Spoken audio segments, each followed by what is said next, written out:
Olá, esse é o Poder 360 Entrevista, o programa de entrevistas aqui do Poder 360. Meu nome é Caio Peixoto, eu sou repórter e tenho aqui hoje no nosso estúdio o deputado André Figueiredo, do PDT do Ceará, líder da oposição na Câmara. Antes de mais nada, obrigado, deputado, por ter vindo até aqui, principalmente numa semana conturbada como tem sido essa no Legislativo por causa da crise do coronavírus. E, deputado, eu queria começar falando com o senhor sobre esse sistema de votação remoto que a Câmara vai instituir nos próximos dias. O Rodrigo Maia disse que isso deve estar pronto até terça-feira. Esse sistema tinha uma preocupação por parte da oposição de alguns deputados da esquerda sobre uma possível impossibilidade de obstruir votações. Obstruir votação, para quem está assistindo e não acompanha a política, é quando a oposição usa mecanismos regimentais para atrasar uma votação de uma matéria. Isso ficou equalizado de que forma? Bem, nós, evidentemente, por conta de que é uma medida extraordinária, só vai valer enquanto prevalecer essa necessidade de isolamento do povo brasileiro para evitar a proliferação desse vírus. Então, nós acertamos que serão votadas praticamente medidas que sejam minimamente consensuais.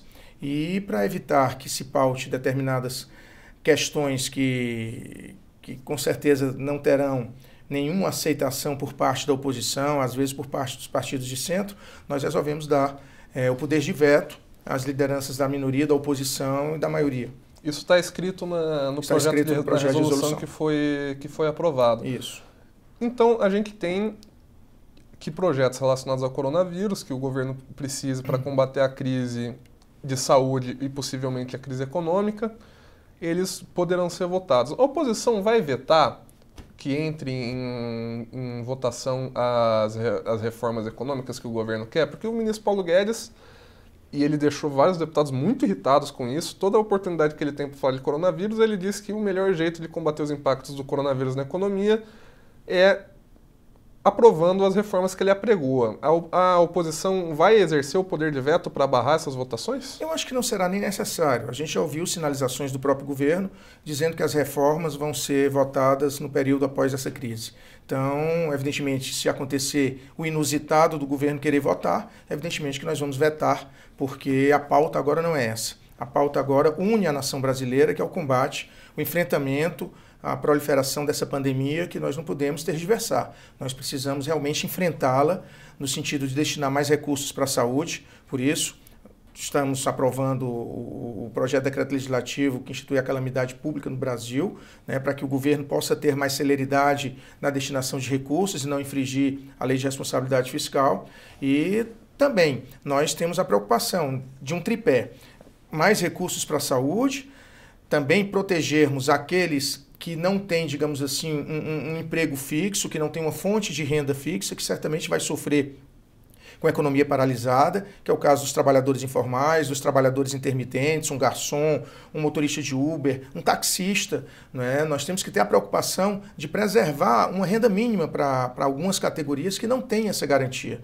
E a outra parte, é lógico, também vendo a questão das micro e pequenas empresas, empresas de pequeno porte que efetivamente vão também ter suas atividades paralisadas, lanchonetes, empresas relacionadas a evento, pequenas lojas, vão certamente também praticamente falir. Claro. Então nós estamos trabalhando na perspectiva de estabelecermos mecanismos de suspensão temporária do contrato de trabalho para que os trabalhadores possam ter uma renda garantida pelo FAT, uma espécie de seguro-desemprego antecipado, mas com a garantia do emprego ser mantido. Ou seja, em vez dele ser demitido, apenas ele ter a suspensão daquele contrato de trabalho para que quando passe essa crise, a economia volte a crescer e ele mais uma vez ser reincorporado àquela empresa. Então, pautas econômicas de curto e até médio prazo em relação ao coronavírus, a oposição não topa discutir por meio do aplicativo. Não apenas topamos, como queremos ser protagonistas, claro. Porque é uma pauta necessária, não apenas a pauta de recursos para a saúde,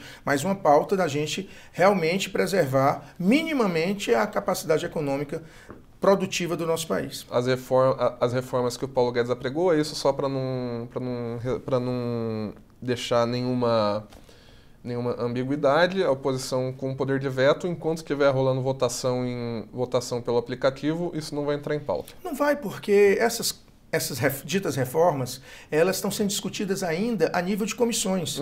Então, nós não temos como reunir comissões. Isso aí já está. Nós só teremos votações remotas para o plenário, porque é o único, digamos assim, a única instância de deliberação que nós teremos. Serão as sessões de plenário, sendo o processo de votação remoto. Então, nós não teremos reuniões de comissões. Então, nesse momento, o que nós votaremos realmente são pautas minimamente consensuais, como eu já disse, mas principalmente as de enfrentamento do coronavírus, porque é o que é emergencial nesse momento e o Brasil não pode, digamos assim, padecer perante esse grande problema mundial e nós temos que enfrentá-lo digamos assim, com os instrumentos que nós teremos à nossa disposição. Entendi.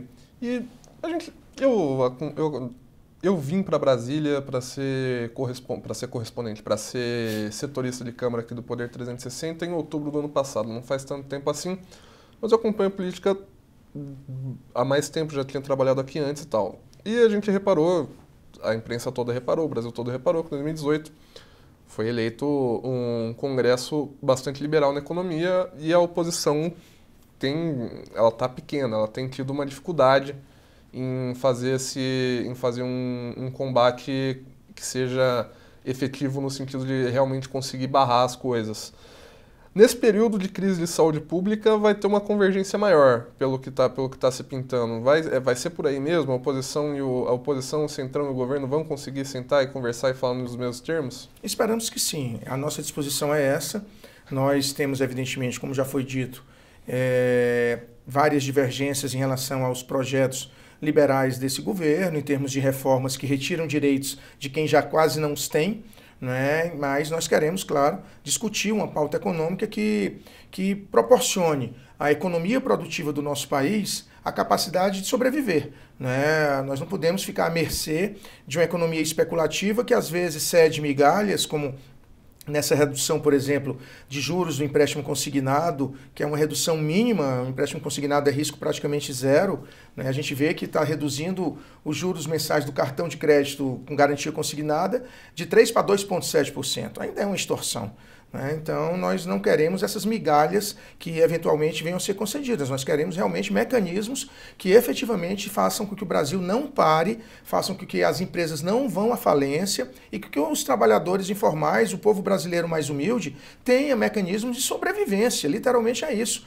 Nós estamos vivenciando um momento onde a renda será muito difícil de ser obtida por meio do trabalho, porque a orientação é todos ficarem em casa, todos, pelo menos nesse período de pico, evitarem aglomerações, evitarem até mesmo o deslocamento nas ruas. Então, nós temos aí a necessidade que o Brasil vai ter que estabelecer novos horários de trabalho, porque também não pode parar 100%, mas que você evite, de repente, aglomerações, seja nos terminais de ônibus, nos terminais de metrôs, mas que consiga equacionar esses horários de forma a não termos aglomerações e, com isso, favorecermos o contágio desse coronavírus, que é extremamente prejudicial, volto a dizer, até mesmo ao povo brasileiro como um todo, né? Nós estamos aí vivenciando momentos difíceis e a gente fica, às vezes, vendo pessoas que querem seguir as posições descabidas do presidente Jair Bolsonaro, que diz que não há risco de contaminação tão grande, continue. Que é mais histeria, né? Então, nós temos que fazer com que o povo brasileiro acorde, literalmente, e veja que realmente nós estamos vivenciando um momento de alto risco, que pode não apenas comprometer a vida de muitos brasileiros, mas, para além disso, também levar a economia do nosso país também a uma situação de quase falência. Como que o senhor e a oposição têm visto o trabalho do ministro Mandetta, o ministro da Saúde, nessa crise toda de saúde pública? Eu confesso que tenho uma amizade pessoal pelo ministro Mandetta, e que vai desde a época que ele era deputado federal, e tenho absoluta convicção de sua capacidade. Evidentemente que temos divergências em relação a algumas questões pontuais, notadamente quando ele era deputado na área econômica, mas ele tem sido um bom ministro. Talvez seja um dos poucos que escapam nessa esfera de de seres que o Bolsonaro colocou na sua constelação de ministros incompetentes ou desrespeitosos, né, despreparados. O ministro Mandetta, sem dúvida alguma, é uma pessoa muito preparada e que está tendo um comportamento bem adequado, alertando a população brasileira dos riscos. Pena que não seja ouvido pelo seu chefe. Tem uma dissonância dele com o resto não exatamente o resto do governo, mas uma parte razoável, né? O presidente, como o senhor falou, teve essa postura, agora ele aparentemente está dando mais importância para o potencial destrutivo dessa epidemia. A gente tem o presidente da Anvisa, por exemplo, também falando nesse sentido. Mas É um desrespeito. O presidente da Anvisa, é bom que você falou aí, eu considero uma coisa, um escárnio à população. O presidente da Agência Nacional de Vigilância Sanitária vai com o presidente supostamente infectado para uma manifestação contra as instituições e fica até mesmo filmando o presidente fazendo selfies, o presidente apertando mãos de populares que lá estavam. Um grande desrespeito ao que está sendo disseminado mundo afora e o que o próprio Ministério da Saúde recomendou.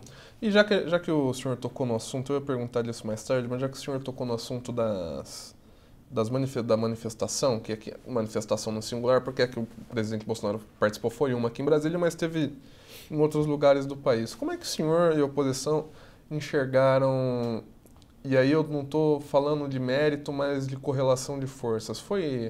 Tinha bastante gente, tinha menos gente do que vocês imaginavam? Isso fortaleceu o presidente, enfraqueceu o presidente? Eu vejo que ele ter incentivado a participação da população nessas manifestações, nesse momento onde a recomendação é evitá-las, qualquer tipo de aglomeração, nós mesmos do PDT, juntamente com o nosso líder Ciro Gomes, com o nosso presidente Carlos Lupe, tinham dois grandes eventos no Ceará. E nós resolvemos cancelá-los. E era no interior do Ceará, na região do Cariri, um em Brejo Santo, outro em Juazeiro do Norte, onde ainda não existia nenhum, digamos assim, sequer suspeita de contaminação do coronavírus. Nós resolvemos suspender, era sábado, dia 14. No dia seguinte, domingo, dia 15, o presidente, além de incentivar através das redes sociais, mostrando várias cenas de várias cidades onde ocorreram, ele ainda presencialmente ele se desloca ao Palácio da Alvorada e vai fazer, digamos assim, esse aceno à população que cegamente o segue. Isso é lamentável. Então eu vejo que o presidente saiu enfraquecido nesse aspecto, porque as pessoas viram que ele não está tratando de forma respeitosa o cargo para o qual ele foi eleito. Ele tem que mostrar, como mandatário maior da nação, um mínimo de respeito pelo cargo que ele ocupa. Em volume de apoiadores. Então eu vejo que, em relação a essa situação, ele caiu. O número de apoiadores já era esperado que fosse menor, até mesmo pelo momento que está sendo vivenciado e pelas recomendações explícitas do próprio Ministério da Saúde dele. Mas o que nos assustou, e aí sim, mesmo sendo em menor número, mas estavam mais raivosos, estavam mais sectários, estavam mais, digamos assim, numa posição de ser mesmo contra as instituições e defender regimes não democráticos. Isso era preocupante. Só compareceu um núcleo duro, digamos assim. O núcleo mais cego. O núcleo mais cego e mais desrespeitoso com a história da democracia no nosso país. Entendi. E o senhor, como o senhor decidiu, como o senhor vê, a gente tá gravando essa entrevista numa quarta-feira, 18 de março. Hoje, quarta-feira, 18 de março, o governo mandou ao Congresso um pedido para decretar calamidade por causa do coronavírus, que, entre outras possibilidades, possibilita o governo a gastar mais com essa despesa. O senhor, quando essa entrevista for publicada, esse projeto, 99% de certeza, já estará aprovado. O senhor acha que o governo agiu bem de pedir o decreto de calamidade? Eu vejo que, mesmo ele tendo demorado um certo tempo, porque nós do Legislativo já estávamos agindo, nós do Legislativo já estávamos nos reunindo e vendo, sem incorrer em vício de iniciativa, onde nós poderíamos incrementar legislações que propiciassem o enfrentamento a essa pandemia. E estávamos, evidentemente, surpresos com a omissão do governo, que na última segunda-feira, dia 16, a única medida efetiva que ele tomou foi um decreto nomeando um comitê de acompanhamento e enfrentamento ao coronavírus, mas muito mais pelo nosso entendimento, numa resposta ao ministro da Saúde, que teve uma voz dissonante do presidente da República. Então, eles tiraram o ministro da Saúde da coordenação das ações de enfrentamento e colocaram o ministro da Casa Civil. Então, mais uma picuinha que foi materializada em forma de decreto. E como na terça-feira, dia 17, nós fizemos reuniões sequenciais e o povo brasileiro começou a realmente se manifestar através das redes sociais a sua indignação, não houve outra saída para que o governo minimizasse essa omissão deles do que providenciar essa mensagem que foi encaminhada no dia de hoje, quarta 18, ao Congresso Nacional, e que nós teremos toda a celeridade possível para aprová-la e encaminhá-la ao Senado e que ela possa efetivamente entrar em vigência, porque afinal realmente nós não temos tempo a perder. E essa epidemia, essa pandemia que é provável que se torne aqui no Brasil se alastre nos próximos dias, o Ministério da Saúde tem certeza que isso vai acontecer, ela está influenciando a vida prática de absolutamente todo mundo. O senhor acha que isso vai interferir na eleição municipal? E se vai, como? Porque os municípios são responsáveis pela maior parte da operacional desse sistema de saúde, certo? Eu vejo que ainda é muito prematuro a gente saber qual o impacto que vai ter. Impacto vai ter, com certeza, mas não sabemos dimensionar porque está evoluindo de forma muito rápida. Uma semana atrás nós não tínhamos, evidentemente, a dimensão que hoje está tendo, apesar de prevermos que teria. Não sabemos como vai estar daqui a uma semana, apesar de prevermos que estará realmente numa situação bem mais grave do que estamos hoje. Mas daqui até as eleições, nós ainda não temos como dimensionar como estaremos. Acredito que já estaremos realmente de uma forma bem menor do que estaremos no momento do pico, porque a previsão é que teremos entre 60 e 90 dias aí até que se atinja o pico. Já transcorreu entre 15 e 20 dias, Então nós temos aí que ainda dimensionar qual o impacto que terá nas eleições municipais, até porque em pequenos municípios ainda não temos como prever se realmente teremos um número grande de infectados ou não, Ainda não temos como prever isso. E boa parte das pessoas que efetivamente venham ter algum tipo de contaminação, muito provavelmente vão a centros regionais, até mesmo para ter um atendimento mais apropriado, porque em poucas cidades do Brasil, cidades pequenas, nós não temos respiradores, ventiladores que propiciem uma respiração mecânica. Em alguns casos vão ser necessários. Então, nós não temos ainda como dimensionar esse impacto nos municípios. Entendi. E aí voltando um pouco, a gente já falou um pouco disso, mas voltando aos atos, na avaliação do senhor, os atos que tiveram no Brasil contra Congresso e STF, do qual um deles, o presidente Bolsonaro, participou, isso vai ter alguma consequência para o governo no Congresso? Na verdade, existe uma indignação, não apenas do Congresso ou do Supremo, mas a indignação daqueles que defendem a democracia, daqueles que defendem algo que foi construído com muito sangue, com muita luta, que foi o Estado Democrático de Direito. Então, nós, evidentemente, enquanto oposição, estamos indignados com essas manifestações e termos o presidente da República, que foi eleito pelo voto da maioria da população, desrespeitar a democracia que o fez chegar ao cargo de presidente da República. Evidentemente que dentro do Congresso Nacional, nós teremos, claro, que fazer uma observação permanente de como ele está se manifestando. Por exemplo, está sendo convocada uma manifestação para o dia 31 de março, dia do golpe militar de 64, em frente aos quartéis, e digamos, pela própria movimentação das redes sociais, a gente sabe que isso está sendo incentivado pelo entorno do presidente, pelo seu núcleo familiar e pelo seu núcleo de seguidores. E nós não podemos admitir uma situação como essa. Nós não podemos admitir que cada vez mais se incentive manifestações contra a democracia. Então, nós sim estamos verificando, inclusive, queremos identificar de onde surgiu o primeiro chamamento a esses atos, e nós queremos, lógico, num momento como esse, onde a união tem que prevalecer para enfrentarmos o coronavírus, a gente ainda vê um grupo menor, cada vez menor de pessoas incentivando o ódio, incentivando a divisão do povo brasileiro. Isso tem que ser combatido e cabe Claro, não apenas ao Congresso, ao Supremo, qualquer instituição, mas cabe ao povo brasileiro combater esse pequeno núcleo que está querendo disseminar o ódio cada vez mais a fim de golpear essa ainda frágil democracia que nós vivenciamos. E sobre essa próxima pergunta, ela muda um pouco de assunto, mas não muda tanto assim, porque no fundo dela tem ainda a relação do governo com o Congresso. O senhor estava falando na última pergunta que é a relação do governo com a democracia como um todo, mas essa especificamente é de Congresso.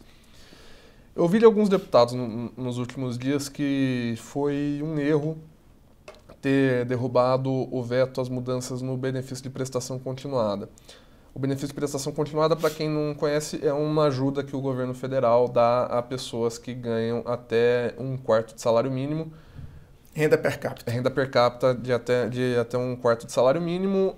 Havia sido aprovado o aumento para meio salário mínimo, o governo vetou, esse veto foi derrubado.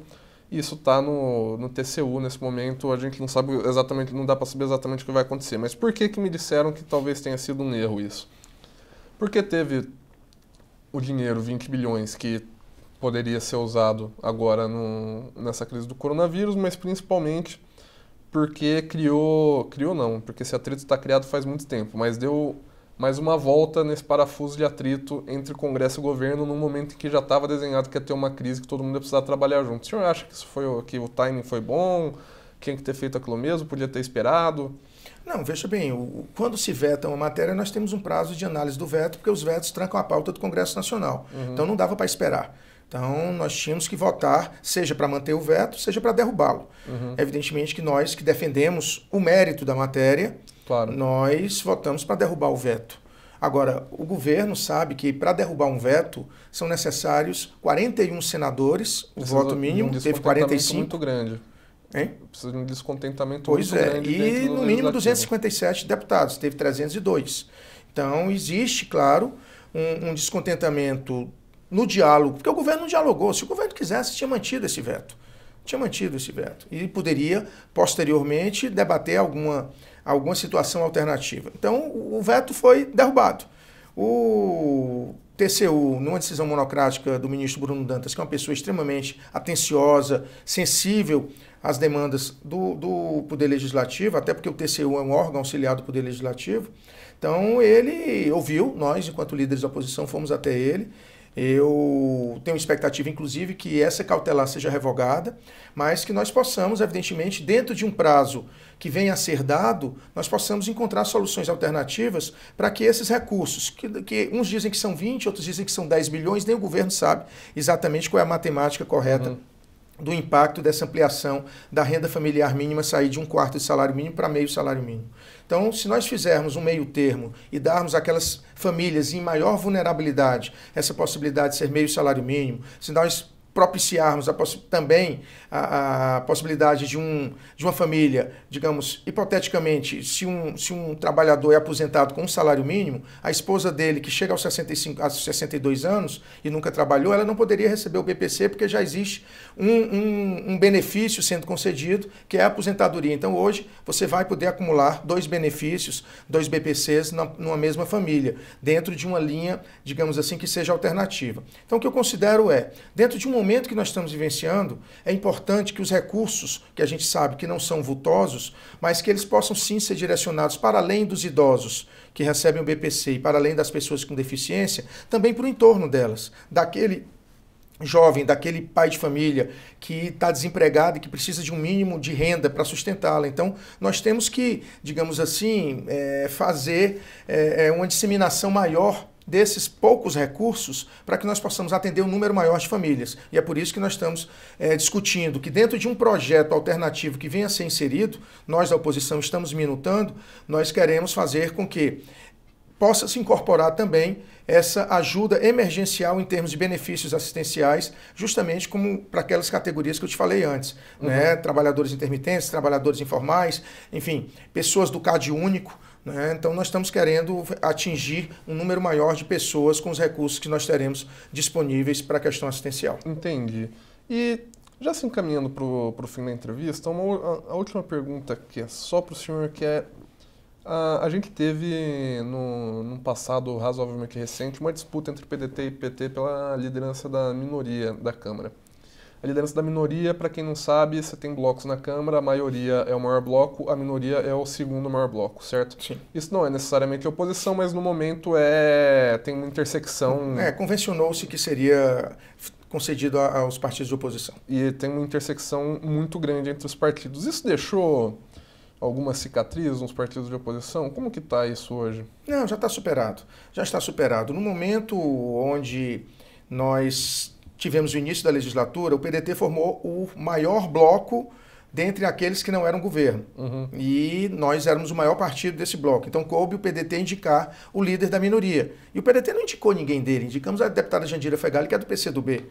E coube ao PT indicar o líder da oposição. Né? Porque são dois blocos que também não indicou ninguém do PT, era o Alessandro Molon até mês passado. Que foi o pacto para que o PSB pudesse fazer parte do bloco do PT.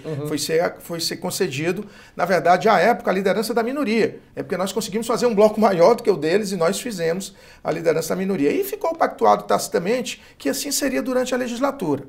Só que o PT não aceitou, no início desse ano, chegou e fez a indicação, né, unitária por parte do PT, foi apenas a assinatura do líder do PT, indicando o líder da minoria. E isso, para a gente, foi um desrespeito aos demais partidos. É tanto que eu disse, em vários momentos, eu disse, olha, não vou discutir a questão do PT indicar ou não o líder da minoria e nós indicarmos ou não o líder da oposição. A questão que está em jogo é o desrespeito ao diálogo entre os partidos que fazem oposição no Brasil. Pode ser, o PT pode indicar o líder da minoria, mas vamos conversar antes. Eu acho que a gente está vivendo um momento tão tênue, um momento tão tenso, que a gente precisa dialogar. Porque o que a gente menos precisa é que os partidos de oposição venham a se degladiar num momento como esse. Então, nós estamos superados, o PT indicou o líder da minoria, eu tenho a honra de ser o líder da oposição, certo? Mas dentro de uma perspectiva de amplo diálogo. É tanto que eu, enquanto líder da oposição, estou fazendo um colegiado de vice-líderes que não são vice-líderes, são líderes também.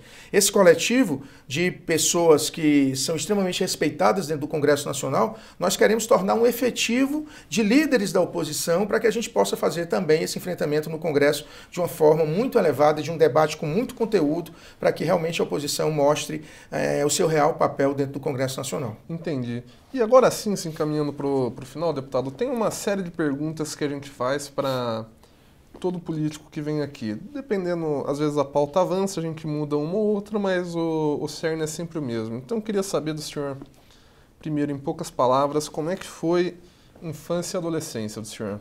A minha infância e adolescência foi de uma família de classe média, estudei num colégio jesuíta, mas sempre tive, até porque era meados da ditadura, eu era muito criança, né? Mas quando eu tive a oportunidade de entrar na faculdade, eu já vivia antes um movimento ligado à Igreja Católica, que a gente juntou algumas pessoas e formamos um movimento Semente de Libertação, que era uma espécie de núcleos de base no bairro da periferia de Fortaleza.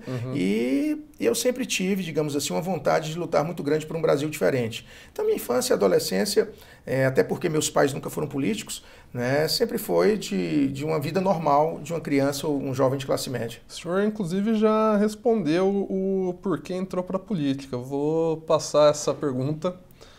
Mas quero deixar inclusive também explícito nessa pergunta que quando eu entrei na faculdade eu decidi me filiar a um partido político. Isso em 1984, tinha 17 anos. E até então o partido político da moda era o PT e eu nunca gostei de moda. E eu fui ver a história do Brizola, que tinha ganho as eleições para governador do Rio de Janeiro em 82, contra a Globo, contra todos. E comecei a ver a rede da legalidade, que foi o que garantiu a posse do então vice-presidente João Goulart, quando o Jânio Quadros renunciou e os militares não queriam a posse do Jango. E aí eu me apaixonei pelo Brizola, aquela história de vida dele, de resistência, de luta por um Brasil, do povo brasileiro, me incentivou a entrar no PDT. Então tenho orgulho de dizer que desde os 17 anos, ou seja, 36 anos atrás, o PDT é meu único partido. E a família do senhor, pai e mãe, o que faziam? Meu pai era comerciante, minha mãe era dona de casa. Entendi. Né? E o senhor tem posição formada, provavelmente tem, sobre esses tópicos aqui. Privatização da Eletrobras. Completamente contra. Liberação ou flexibilização das leis sobre drogas, como aconteceu no Uruguai, no Canadá, alguns lugares dos Estados Unidos. Sou a favor da discussão, sem ter nenhum paradigma contra ou a favor. Discutir sem tabu e tomar uma decisão depois dessa discussão. Sim. O senhor hoje não sabe se é a favor ou contra? Eu topo discutir. Em determinados casos, eu sou mais sensível até a liberação. Por exemplo, para fins medicinais, eu não tenho dúvida. Claro. Né? Mas para, digamos assim, dentro de um determinado critério bem rígido, a gente pode estudar a matéria, mas insisto... Uso recreativo, hoje o senhor é contra? Sou. Mas também não faço como um tabu de não discutir. Entendi. Flexibilização das leis sobre aborto. Eu sou contra. É contra? Eu sou contra. Mas topa discutir, evidentemente, dentro de critérios que preservem também a vida da mulher, né? Em respeito à questão da causa feminina, a gente topa discutir também. Mas por questões também pessoais, eu sou contra, em tese. Independência ou autonomia do Banco Central? Contra. Inclusive autonomia? Inclusive autonomia, contra. Flexibilização maior. Tem um projeto desse na Câmara que estava trancando a pauta até agora há pouco, agora saiu de urgência, do porte de armas. Eu sou contra. Eu acho que o Brasil não vai ser flexibilizando o porte de armas que a gente vai resolver o problema da insegurança do povo brasileiro. Eu sou favorável que no meio rural, evidentemente, que os pequenos proprietários possam ter uma arma dentro de casa, eu não sou contra isso. Mas a posse de arma, você trafegar com armas, eu sou completamente contra. Entendi. Essa era a última pergunta da nossa entrevista, deputado Linovo. Muito obrigado por ter vindo aqui até o nosso estúdio, principalmente numa semana turbulenta como tem sido essa no Brasil e mais especificamente em Brasília, que aqui a coisa pulsa, né, do país todo. Esse foi o Poder 360 Entrevista.